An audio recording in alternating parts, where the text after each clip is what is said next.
How's it going, my true people? DrSlaking, the Slacking Doctor, back with your draft analysis for your Bowland Bovines for the PGBL, and I have to say I am super excited to say that because I have been a huge fan and avid watcher of the PGBL for a couple of seasons, I think now, in fact. So massive thank you to Root for inviting me to be a part of this season, and to anybody else who is involved in the selection process for coaches. Yeah, I'm just psyched to be a part of this league. Like I say, I've been a huge admirer of the league.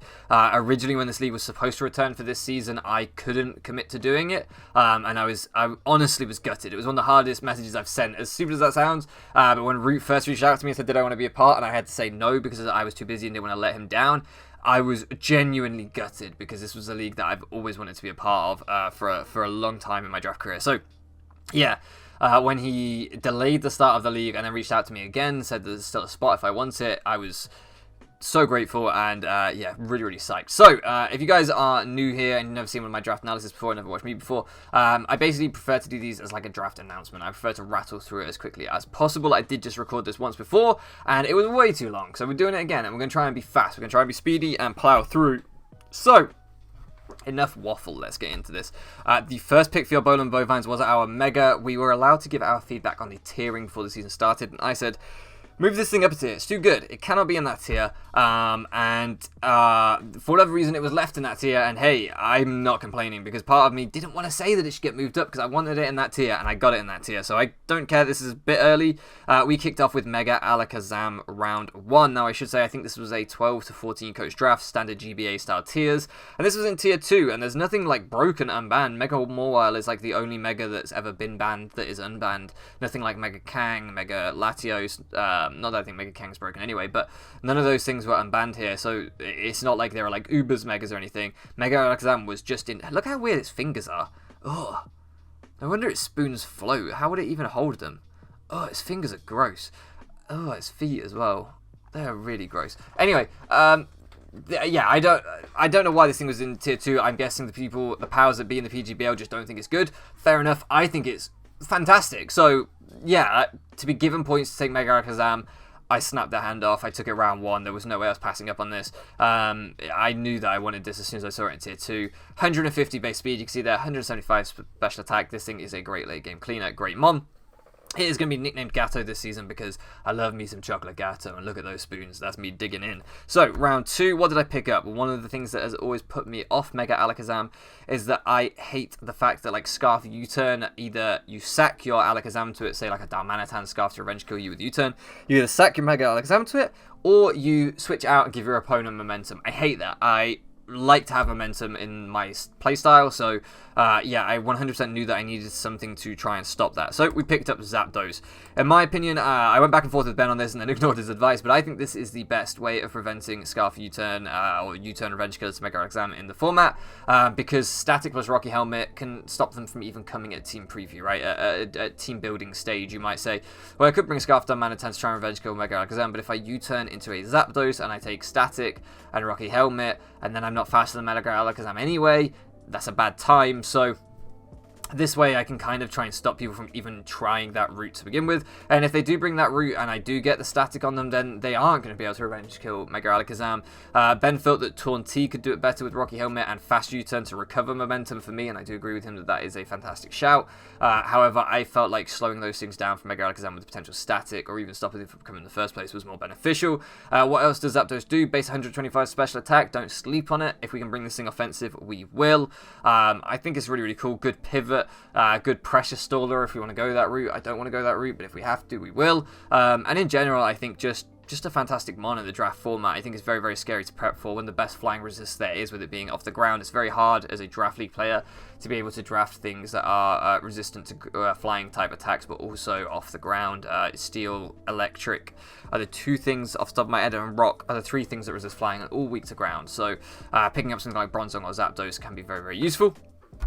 Yeah, I just think this is going to be a fantastic pivot for us. Great defogger right off the bat. Really useful piece for the team. It's going to be nicknamed Pedro this season.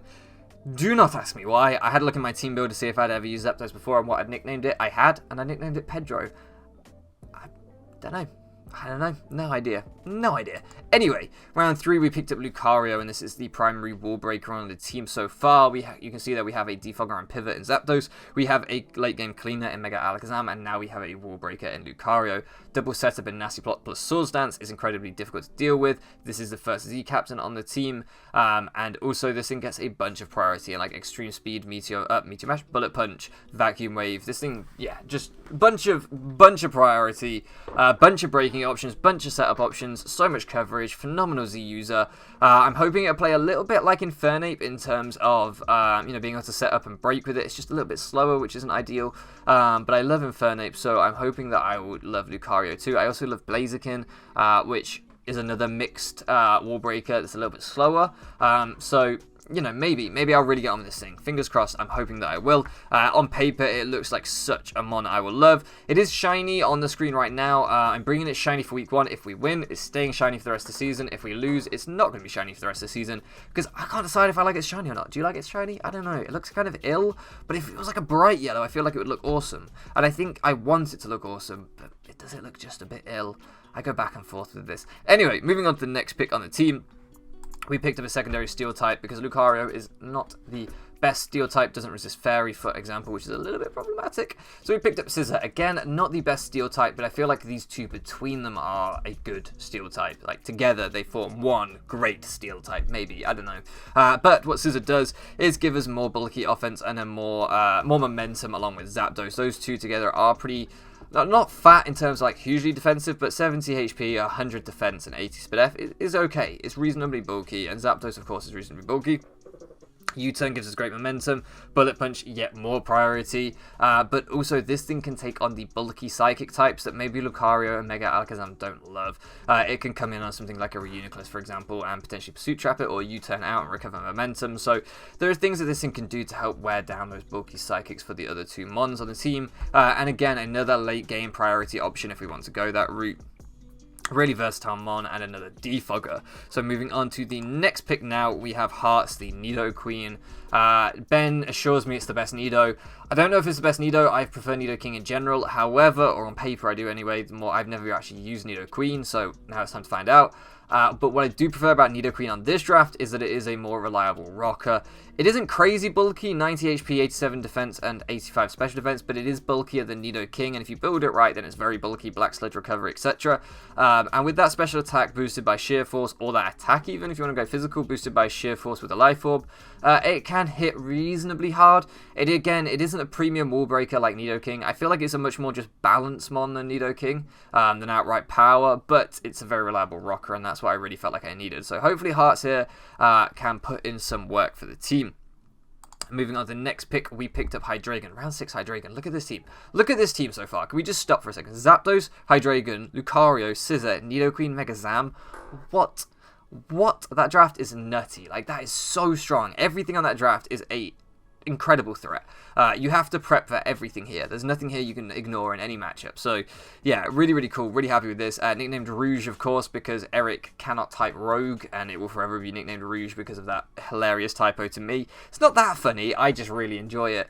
So it will be called Rouge forever, along with Red the Scissor. We have double red on the team. Why not? Another very good wall breaker, but again, another bulky offense kind of mon here with 92 HP and the 90 defenses. Means that it can soak up hits, and what this also gave me was a fantastic dark resist for Mega Alakazam. So again, if you want to bring your I don't know, Scarf Greninja with Night Slash, I don't know why you would, but let's say you do, then, I can potentially go into Zapdos to catch you on the U-turn with my static, or I can go into Hydragon to catch you going for the dark move, and then I'm killing something, because this thing gets kills. I forgot to put the Z Crystal on this slide, but it is also our second Z use on the team. Good split attack as well, so it can be physical or special depending on how you want to build it. Just really, really effective mon that I've used a bunch. Another defogger if we want to go that route, but I doubt I will often, but it's an option. And again, of course, more momentum with U-turn too. So moving on to the next pick here, we have our second and final rocker. I do think that is a weakness of the draft a little bit, but I'm kind of a believer that if you have two great rockers, you will usually find a matchup for either or in most games. It would be great to have a third. I will completely accept that. However, on this team, I'm happy with 2. Nidoqueen and Diancie are both phenomenal rockers. It does give me a Cleric, which is really good. For example, this, Zapdos doesn't like being toxic. Hydragon doesn't like being toxic or Thunder Waved. Lucario doesn't like being burnt if it's physical or Thunder Waved. Scissor hates being burnt. So this was just a really good Cleric for me. I felt like it could be really, really useful for the team. To have a Cleric and, as I say, a second rocker. I'm a big believer that the budget fairies are actually better than the high tier fairies now. I never thought I'd say that, but I prefer Gardevoir, Whimsicott, and Diancie to like Clefable or anything like that. I really do. I have a lot of belief in the low tier fairies. I think they're phenomenal. So really excited to try Diancie. It does give me a Trick Room option as well, which you might say, well, your team's reasonably fast. Yeah, but you know, something like Scissor plus Nidoqueen under Trick Room could be pretty scary. So definitely an option here. Also Rock Polish Sweeper if you want to go that route, because it does have access to really good stabs in Diamond Storm and Moonblast, plus Earth Power coverage. It gives Diancie phenomenal coverage against most teams. So we can look that route if we want to. Moving on to the next pick, we have Suicune, and look at this team. Like, it's fat, it's strong, it's scary, it's not that fast. Admittedly, we've got Mega Alakazam and then everything below 100 barring Zapdos, which doesn't often run too much speed, so that is a weakness. But I needed a bulky water on this team, because if you look at my team, Zapdos, Ice Weak, Hydragon, Ice Weak, Lucario, Fire Weak, Scissor, Fire Weak, Nidoqueen, Water Weak and Ice Weak, Diancie, Water Weak. So only left Mega Alakazam that isn't weak to anything resisted by water. So I definitely felt like I needed bulky water to cover all of those weaknesses that I was just building up to things that water could resist. So yeah, I just felt like bulky water was such a good defensive pivot for this team. And Suicune is a phenomenal bulky water, because not only, it's not like something like a Mantine, for example, that will come in and chew up a hit, sure, but then just sits there and does nothing. Or a Lomomola that comes in, maybe wishes and pivots out, but doesn't actually exert any pressure. Not only does this thing literally have pressure, but it forces prep, right? If you don't want to get swept by a Calm Mind Suicune, you don't want to get beaten down by Pressure Substore Suicune, you don't want to lose to Specs Hydro Pump. You probably won't. But nevertheless, this thing can exert some pressure against the opponent's team, and it can force some prep. It is a threat, so I'm pretty excited to try it out. I might not love it. I might. We'll find out. Nicknamed Sky, of course, you can see there at the top. Moving on to the next pick, we have Buzz Turtle. I will explain the nickname for this one briefly. This gives me a Spike Stacker and a decently bulky Grass type. 88 HP and 75 special defense is okay, but 102 defense is fantastic. So this thing will definitely be able to take on physical water types, for example, with Suicune being able to take on any like special ones, because this thing doesn't want to get scolded anyway, so that's kind of fine. Yeah, and I just think that this thing can really, and Hydragon can take on the special ones as well. I think this thing, typing-wise, can really support the team really well. I love having double fighting. It's something I've drafted a bunch. Doesn't really share any weaknesses with Lucario outside of fire, which it would share with it anyway. Its flying weakness is covered very well by Diancie and Zapdos, so I'm okay with that. And crucially, a Spike Stacker. This team plus Spikes looks scary. The amount of speed on Mega Alakazam plus priority on Lucario and Scissor with Spike Stack, that could just blow through teams. So yeah, I think Buzz Turtle will be very good support here. Why is it nicknamed Buzz Turtle? Because I couldn't think of a nickname. So I rang Katie and I said to her, can you think of a nickname for this Pokemon? And she said, yes, I can. Buzz Turtle. Why? Because it's a turtle. No, it isn't. And because it looks like Buzz Lightyear. No, it doesn't. So, I don't know. Nonsense nickname, but that's the one she came up with, and that's what we're going to stick with. Unless it doesn't fit, then it'll probably be like Buzz Turt or something. But it made me smile. Fantastic shiny. I really love Chestnut shiny as well. So, moving on to the next pick, we have Roadrunner. Finally getting some speed on the team there with the 110 base speed. Really moving up nicely from Hydragon and Zapdos around the base 100 to 110. This thing is actually pretty good for a tier 5 in terms of offense. 110 speed and 110 attack with Brave Bird, Retaliate, Facade, Return, Jump Kick, Knockoff. They're all the moves you will ever need on a tier 5 offensive mon, right? The coverage of flying plus fighting, as I've already said, that will hit steels and rocks really well. It's only electric types that can really take this thing on, and then they don't want to take a banded return. So yeah, I actually think I actually have hopes for Roadrunner here. I think it can maybe put in work, but only time will tell. It could be a mon that we drop later in the season. If it doesn't, I don't like my low tier mons being offensive. I prefer to pick up things like Palisand that do a little niche rather than being a win con, because I don't like low tier win cons. I like high tier win cons. I just do. But, you know, I don't think this is ever going to be the primary win con when we have something like Mega Alakazam on the team anyway, so, and all the priority and stuff we have, so it's fine. I think this thing could do a job. Now, moving on to the final pick, we have Clarendon, the Delphox, nicknamed after the area in Leicester where I lived. Shout out to Leicester, of course, the mascot being the fox. This thing, I don't know. I don't know how to feel about this thing. I didn't have a fire type. I felt like I wanted one maybe, or maybe I wanted a water type or something. I was looking at maybe doing Tauros instead of Dodrio and Floatzel instead of Delphox. Some things like that. I could have gone for like Ambipom or Cinccino, something like that as well. And then like Floatzel or Typhlosion I could have done. I was looking at all these things. I don't like that my last two picks gave me a little bit of Stealth Rock weakness in Zapdos, Delphox, and Dodrio. But the rest of the team do not care about Rock. So I guess it's okay. I don't see those three coming to many matches together. I doubt Delphox and Dodrio will ever really come together. So I think it'll be fine. This thing does, though, give me a lot of cool options against, like, Switcheroo, Trick, things like that, whatever. Will-O-Wisp, Mystical Fire is a pretty cool move, lowers your opponent's special attack by 50%, I think. By 50%? 50%, that would be huge. By one stage. 50%? Where? What? I don't know. By one stage. Yeah, just a really, really cool mon. I wish it was Z, to be honest. I think that would be really, really cool because it does get a lot of coverage that could be really useful. Like Carmine Z sets could be good. It might be during the season if I'm either not using Z Lucario or not using Z Hydragon ever. I switch this to Z to see how I get on with it. But yeah, I'm excited to try Delphox. Hopefully it will be able to do something this season. Hopefully it won't just be a bench warmer for the whole season. Fantastic shiny, just like Chestnut, if that matters. I don't know if it does, but I like it shiny. So yeah, that is the team.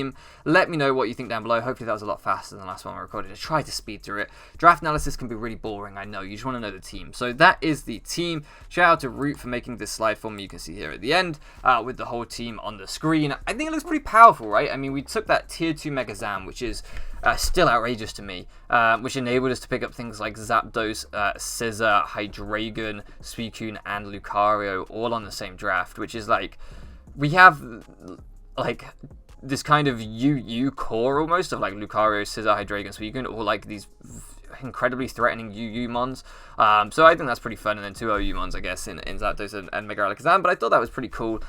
Just stacking the team with so much kind of high-end power. And then, okay, the budget picks in Delphox and Dodrio might turn out to put me to sleep rather than being sleeper picks. I don't know, but there's only one way to find out. So that is the draft for your Bowland Bovines. Everyone else in the league's links will be down in the description. Go and check them out. There's a fantastic coach lineup this season. Some players that I cannot wait to play against. I will be back with week 1 this weekend. I don't know which day exactly the upload day is, but it will be this weekend as we take on Visually and his Visually or Visuali. I think it's Visually. I don't think he pronounces it Visuali. Maybe it does, but I don't think so. Visually and his something scissors. So something beginning with C scissors. Cincinnati scissors? I don't know. But phenomenal content creator, really, really good battler as well, so I'm very excited to take him on. That battle, as I said, will be up this weekend, so look forward to that. We're going to have a great season, I think. I cannot wait. This is our last chance to try and win silverware in Gen 7 in Ultra Sun, Ultra Moon, and I want it. I really, really want it, so hopefully we can push on and try and win a championship here. Thank you so much for loafing around with me, guys, and I'll catch you again next time.